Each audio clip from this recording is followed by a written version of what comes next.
Орхон аймгийн бүсийн онцлогоо эмчилгээний төвийн Мистаслын тасагт дурангийн хагалгаа хийхгүй байна гэсэн иргэдийн гомдол удаадараа ирсэн.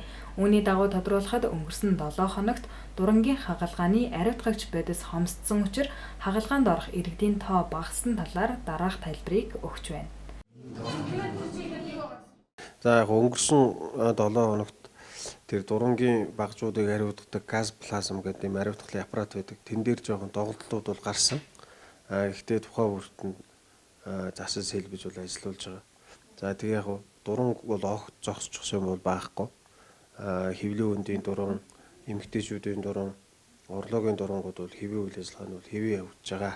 За энэ 7 хоногийн өчигдрөөс одоо тэр газ плазмын асуудал бол ерөнхийдөө шийдэгдэж байна.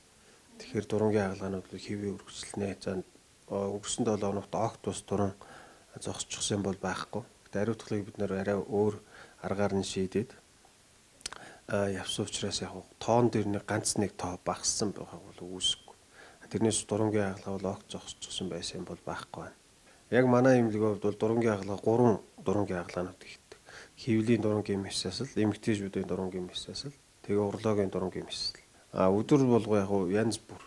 За өдөрт хэвлийн дуран зарим өдөр бол 2, зарим өдөр бол 1 орно.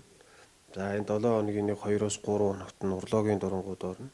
За 7 хоногт нэгээс 2 удаа эмэгтэйчүүдийн дурангийн мэсэслүүд бол хийгддэг.